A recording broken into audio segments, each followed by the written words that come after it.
दोस्तों the CW junction में आपका स्वागत है। हमारा चैप्टर चल रहा है मैटर इन सराउंडिंग अस। जो हमारे आसपास की चीज़ें हैं, जो मैटर हैं, उनके बारे में अपन लोग बात कर रहे हैं। क्योंकि स्टार्टिंग में बात किया कि दुनिया दो चीज़ों से मिलकर बनी है, मैटर और एनर्जी। और मैटर क्या है? जो ऐसा कोई थिंग ऐसा है कि जो ऑक्युपाई करता है प्लेस और उसके पास कुछ मास होता है, वो मैटर कहलाता है। और उसके स्टेट हमारे सॉलिड लिक्विड गैस है, जो कि आपके सामने ये दिख रहा है, सॉलिड लिक्विड गैस। उसका हम लोग आज पढ़ेंगे inter conversion of 3 state of matter. जो तीनों स्टेट होते हैं मैटर के, उनके आपस में इंटर कन्वर्जन कैसे होते हैं, आपस में बदलते कैसे हैं। क्योंकि देखिए, तीनों स्टेट बने सॉलिड लिक्विड गैस, वो बना इसी बेसिस पे है कि उसके पार्टिकल के बेसिस पे है, पार्टिकल के अरेंजमेंट के बेसिस पे है। अगर पार्टिकल वही बहुत पास है तो इंटरमॉलिक्यूलर फोर्स ज़्यादा है, तो उस तरह का जो फॉर्म होता है वो सॉलिड फॉर्म होता है।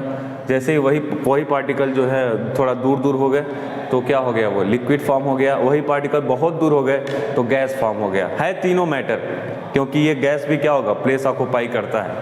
अगर आपको बहुत अच्छा एग्जाम्पल चाहिए तो आप गैस सिलेंडर फिल करवाने जाते हैं। एक्चुअली में आप गैस तो फिल कराने जाते हैं, अब उसको तौलेंगे तो बोलते हैं 16 किलो का है, इतने किलो का है, तो कैसे डिसाइड कर पाए? गैस का भी अपना एक मास होता है। तो इस प्रकार से हम बोल सकते हैं गैस भी एक मैटर है और सॉलिड भी तो मैटर है, लिक्विड भी, तो आपको जानकारी है।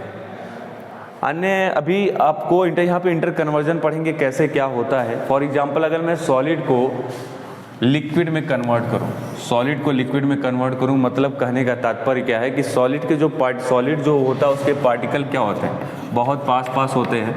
इसी पार्टिकल को हम थोड़ा दूर करने की कोशिश करेंगे और जैसे ये पार्टिकल दूर हो गया, क्या बन जाएगा, लिक्विड बन जाएगा। तो दूर कैसे करेंगे, यही अपने आप में क्वेश्चन है। तो एक चीज़ देखिएगा कि मैंने स्टार्टिंग में बताया कि जो कंजर्वेशन ऑफ एनर्जी होती है, एनर्जी को ना आप क्रिएट कर सकते हो ना ही डिस्ट्रॉय कर सकते हो, बस एक फॉर्म से दूसरे फॉर्म में चेंज कर सकते हो। तो आप किसी चीज़ को गर्म करते हो, मान लो लोहे को क्या करना है, मेल्ट करना है। तो लोहे को मेल्ट करने का मतलब क्या है, आयरन को मेल्ट करने का मतलब क्या है, उसको लिक्विड फॉर्म देनी है। तो कैसे दोगे आप, लोहे को हीट दोगे। अब देखना वो हीट क्या कर रहा है, वो हीट भी एक प्रकार की एनर्जी है। तो वो एनर्जी किस में कन्वर्ट हो रही है, ये जो पार्टिकल, मान लीजिए ये जो आपका सिस्टम पूरा बना है, ये सिस्टम आयरन का है।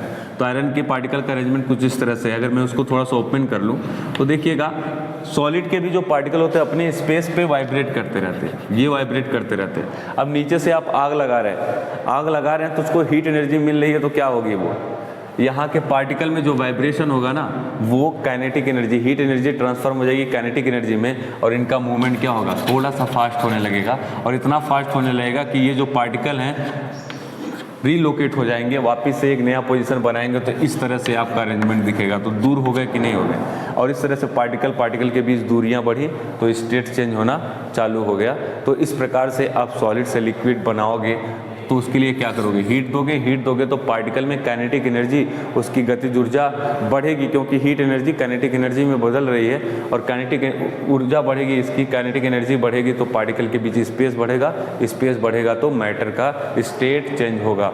तो एक बात देखना, सॉलिड से अगर लिक्विड बन रहा होता है तो एक तरह का प्रोसेस है, और इस प्रोसेस को हम बोलते हैं फ्यूजन। Any confusion? देखो, फ्यूजन को समझने का ये है कि सॉलिड को liquid, it is a process when we convert solid state to liquid state. जब मैं सॉलिड स्टेट से लिक्विड से कन्वर्ट कर रहा होता हूँ तो मेरा जो प्रोसेस कहलाता है वो फ्यूजन कहलाता है। इसी प्रकार लिक्विड से गैस करने के लिए आप क्या करोगे, उसको हीट करोगे और हीट करोगे, पहले से ज़्यादा हीट करोगे तो बॉयल करने लगेगा। आफ्टर दैट तो लिक्विड से गैस जो फॉर्म होता है उसको बोलते हो वेपराइजेशन। आफ्टर दैट गैस से आपका सॉलिड फॉर्म होता है, जिसको सब्लिमेशन भी बोल सकते हैं, डिपोजिशन भी बोलते हैं। इसी प्रकार अगर आप इसका अपोजिट एक बार चलेंगे, लिक्विड से आपको सॉलिड फॉर्म करना है। अभी हमने क्या किया, सॉलिड से लिक्विड फॉर्म किया मतलब फ्यूजन किया, लिक्विड से जो है गैस फॉर्म किया मतलब वेपराइजेशन किया, और इस तरह से गैस से वापस से सॉलिड फॉर्म किया। तो एक तरह का इसे सब्लिमेशन होता है। इसमें बस अपोजिट इसका वर्क होता है, बाकी इसको डिपोजिशन भी बोलते हैं। इसके बाद इसका अपोजिट भी अपन लोग चलेंगे। अपोजिट क्या है, गैस से अपन लोग लिक्विड बनाएंगे, गैस से लिक्विड बनाने को बोलते हैं कंडेंसेशन। आफ्टर दैट जब लिक्विड फॉर्म होगा, गैस से लिक्विड से वापस से सॉलिड बनाना, सॉलिडिफिकेशन, और सॉलिड से गैस बनाना। एक चीज़ देखोगे, अगर शुद्ध कपूर होगा, कपूर अगर प्योर होगा तो अगर आप उसको बर्न करोगे ना तो लिक्विड में नहीं चेंज होता है, डायरेक्ट वो गैस बनता है। तो वो जो प्रोसेस होता है बिना लिक्विड बने, जिसको हिंदी में बोलते हैं ऊर्ध्वपातन की क्रिया, होता क्या है, आप सॉलिड को हीट करोगे, सॉलिड को बर्न करोगे तो उसमें लिक्विड में कन्वर्ट नहीं होगा। जैसे कि आप लोहे को गर्म करते हो तो क्या होता है, पहले लिक्विड बनता है तब वेपर बनेगा। जैसे बर्फ़ को आप गर्म करोगे तो पहले लिक्विड बनेगा फिर वेपर बनेगा।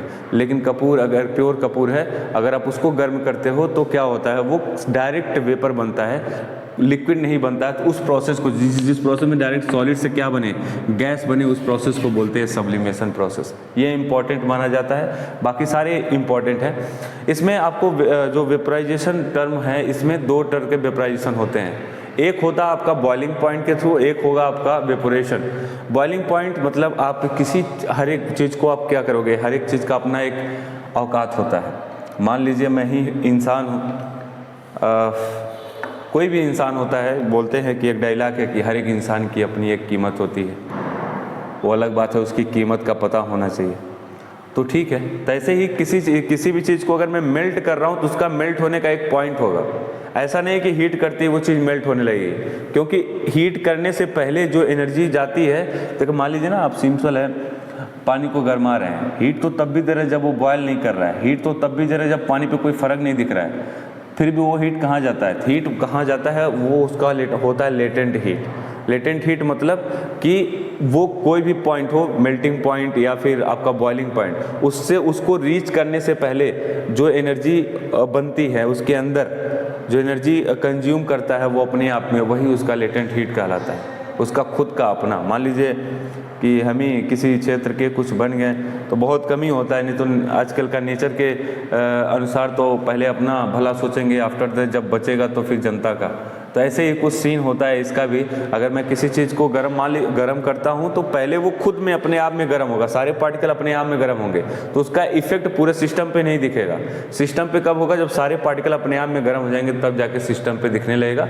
और सिस्टम पे दिखने लगेगा तो वो चीज़ क्या करने लगती है, मेल्ट होने लगती है, धीरे धीरे अपना स्टेट चेंज करने लगती है। तो वेपोरेशन क्या होता है, वेपोरेशन टू टर्म में बात करते हैं। एक बॉइलिंग पॉइंट, मान लीजिए पानी को आप गर्म कर रहे हो तो पानी को बॉइलिंग पॉइंट कितना होता है, 100 डिग्री सेल्सियस। जब आप 100 डिग्री सेल्सियस तक रीच कर पाओगे तब पानी बॉयल करना स्टार्ट होगा।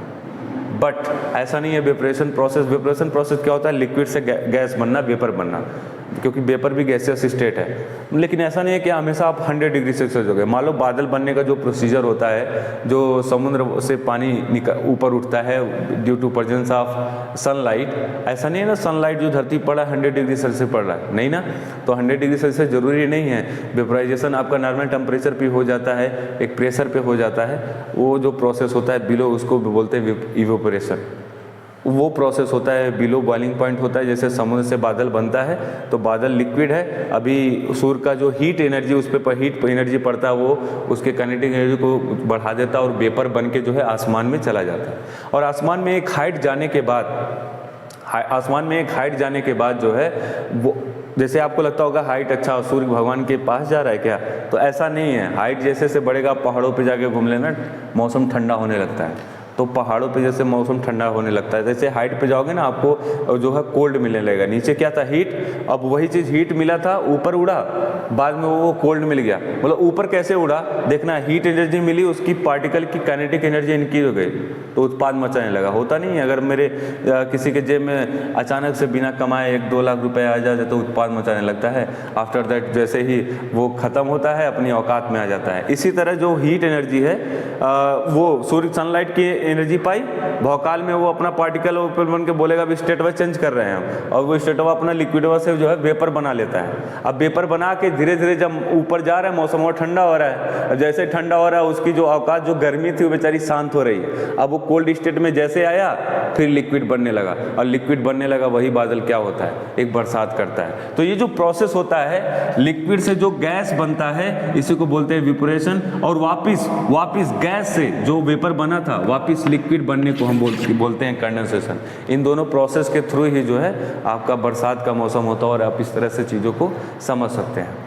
अभी इसमें बहुत सारे चीज़ें हैं, वेपोरेशन के क्या टर्म है, क्या फैक्टर हैं जो अफेक्ट करते हैं, इसको अपन लोग पढ़ेंगे। जैसे वेपोरेशन क्या होता है, वेपोरेशन इज़ द प्रोसेस जब कोई लिक्विड जो है गैस बनने को होता है, गैस बन रहा होता है बिलो इट्स बॉइलिंग टेम्परेचर। जैसे फॉर एग्जांपल कि आपके घर में थोड़ा सा पानी गिर जाता है तो मम्मी क्या बोलती है, बाबू थोड़ा सा उसको फैला दो, पनिया को फैला दो, वहाँ मत रहने दो, सूखेगा नहीं। सूखने का तात्पर्य क्या है कि वो लिक्विड है, और सूखने का मतलब वो लिक्विड क्या बन चुका है, वेपर बन चुका है, मतलब वहाँ से हट चुका है, उसके पार्टिकल अब वेपर बन गया। ऐसा नहीं लिक्विड हुआ कि ज़िंदगी खराब हो गया, नहीं, उसका स्टेट चेंज हो गया। पहले लिक्विड दिखता था, अभी क्या है, वेपर है। तो वो अब देखिए क्या क्या फैक्टर अफेक्ट करते हैं वेपराइजेशन को। पहला फैक्टर यही है, सरफेस एरिया। अगर सरफेस एरिया ज़्यादा होगा तो वेपराइजेशन और बढ़िया होगा। यही रीज़न है ना कि पानी जहाँ गिरा होता है उस पर थोड़ा पोछा ओछा मार के बढ़िया से उसको फैला देते हैं। फैलाने का मतलब क्या, उसका सरफेस एरिया क्या हो गया, बढ़ गया। मान लो ये पानी है, अब पानी ये सुबह से शाम तक ऐसे ही जमा रहेगा। अगर इसको तुमको हटाना है तो या तो इसको पी डालो, या तो कुछ भी करो, या तो दूसरा सिंपल क्या है, इसके एरिया को बढ़ा दो किसी तरह से, जो है इसके एरिया को बढ़ा दोगे, सरफेस एरिया को बढ़ा दोगे आप, तो इसका वेपराइजेशन प्रोसेस फास्ट होगा और जल्दी सूखेगा। तो पहला है सरफेस एरिया बढ़ाने पे जो है वेपराइजेशन प्रोसेस बढ़ता है। दूसरा टेम्परेचर बढ़ाने पे वेपराइजेशन प्रोसेस बढ़ता है। फॉर एग्जांपल कपड़ा, आपको कपड़ा धुले तो कपड़े के अंदर क्या है, पानी के पार्टिकल है, वो भी लिक्विड फॉर्म में है। अब क्या करोगे, उसको वेपर बना के उड़ाना चाहते हो तभी तो बोलते हो सूखेगा। तो अब उस चीज़ को क्या करोगे, या तो टेम्परेचर में रख दो बाहर धूप में, या तो कमरे में रख दो। तो कमरे के रिस्पेक्ट में जो है टेम्परेचर वाला जल्दी सूखेगा, मतलब वहाँ पे टेम्परेचर बढ़ाने पे वेपराइजेशन प्रोसेस इंक्रीज होता है। एक चीज़। दूसरी चीज़ विंड स्पीड। मान लो बरसात का मौसम है, 6-7 दिन बढ़िया से बारिश हो जाए खूब दबा के, अब तुम्हारा कपड़ा सूख ही नहीं रहा है, तो क्या बोलते हैं घर वाले, बाबू पंखा समनो रख दो। तो पंखा समनो, जितना ज़्यादा विंड स्पीड होगा वेपराइजेशन प्रोसेस उतना बढ़िया होगा। पानी के पार्टिकल जो लिक्विड वाले हैं वो वेपर बनने में जो है फास्ट बिहेव करेंगे, जल्दी जल्दी वो वेपर बनेंगे। यही रीज़न है कि अगर बरसात 6-7 दिन हो रही होती है, कपड़ा सूखता नहीं, तो आप पंखे के नीचे वगैरह रख देते हो तो कपड़ा थोड़ा फास्ट सूखता है। बस सूखने का मतलब यही है कि जो लिक्विड फॉर्म में आपके कपड़े में एकदम गीला करके बैठा हुआ है वो क्या बन चुका है, वाटर, वो जो वाटर के पार्टिकल है लिक्विड फॉर्म में, अब वो पानी जो है गैसियस फॉर्म में, गैसियस स्टेट में हो गया, मतलब वहाँ से उड़ गए। यही सूखने का मतलब होता है। और जैसे कि एक बहुत अच्छा कंसेप्ट है आपका कूलर का। कूलर आपका जो इसी सिस्टम पे काम करता है कि आपने कूलर पे एक मोटर के थ्रू पानी गिराया और उस पर घास वगैरह लगा दिए। घास लगाने का मतलब यही है कि पानी गिरने का सरफेस एरिया ज़्यादा हो गया। वैसे एक जगह गिरता सरफेस एरिया बहुत कम होता, वहाँ से ठंडापन पाना मुश्किल था, लेकिन अभी सरफेस एरिया ज़्यादा हो गया। अब एक फ़ैन लगाया, मतलब विंड स्पीड।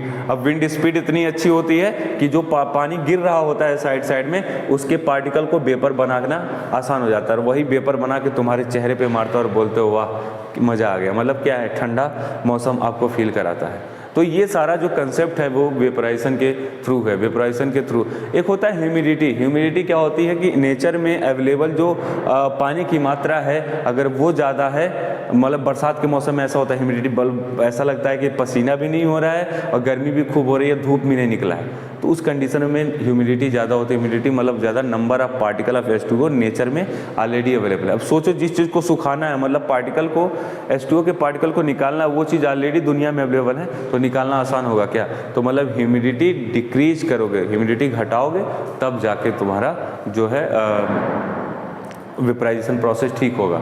इसको समझने के लिए कूलर को एक बार अच्छे से गर्मी वाले जून महीने में चलाना और एक बरसात वाले महीने में चलाना, जब गर्मी हो रही होगी, तो किस में अच्छा ठंडा करेगा? पक्का है जून में वो कूलर बहुत अच्छा काम करेगा विद कंपेयर टू बरसात के मौसम में, क्योंकि बरसात के मौसम में ह्यूमिडिटी ज़्यादा होती है, नेचर में ऑलरेडी पार्टिकल ऑफ H2O ज़्यादा होते हैं, तो वो चीज़ जो है प्रॉपर तरीके से जो है नहीं हो पाता है जैसे होना चाहिए, क्योंकि जो चीज़ वो निकाल रहा है, जो चीज़ वो बाहर फेंकना चाह रहा है, वो चीज़ ऑलरेडी दुनिया में अवेलेबल है। H2O बाहर फेंक रहा है in the form of vapour, वो जो है तो दुनिया में ऑलरेडी अवेलेबल है, तो वो उसके लिए स्पेस नहीं बचती है। जो है इस तरह वर्क जो है प्रॉपर वो जून में करता है, क्योंकि वहाँ पे ह्यूमिडिटी कम होती है, बस टेम्परेचर ज़्यादा होता है, और टेम्परेचर ज़्यादा होगा तो वेपराइजेशन प्रोसेस अच्छे से होता है। इस तरह कूलर गर्मी में जून के महीने में अच्छे वे में काम करता है। तो ये वेपराइजेशन प्रोसेस का कंसेप्ट था, और वेपराइजेशन प्रोसेस के थ्रू जो है चीज़ों को कोल्ड किया जाता है। मान लीजिए कि हमारे बॉडी में स्वेटिंग हो रही है, पसीना निकल रहा है, ये क्या है? ये पसीना इसीलिए निकल रहा है क्योंकि हमारी बॉडी का टेम्परेचर क्या हो, मेंटेन हो, नहीं तो अदरवाइज़ देखिए ना, जितनी ज़्यादा गर्मी बढ़ती है उतना ज़्यादा पसीना निकलता है। मतलब हमारी बॉडी का टेम्परेचर मेंटेन होना चाहिए, जितना होना चाहिए, एक नियम, जितना 37 डिग्री सेल्सियस है उतना होना ही होना चाहिए। आगे डिग्री सेल्सियस की बात कर दी, तो डिग्री सेल्सियस को अगर मैं केल्विन में बात करूँगा तो नेक्स्ट चैप्टर में लेके आता हूँ। अभी के लिए इस वीडियो को एंजॉय करें, लाइक करें, सब्सक्राइब करें। तब तक के लिए नमस्कार, जय हिंद।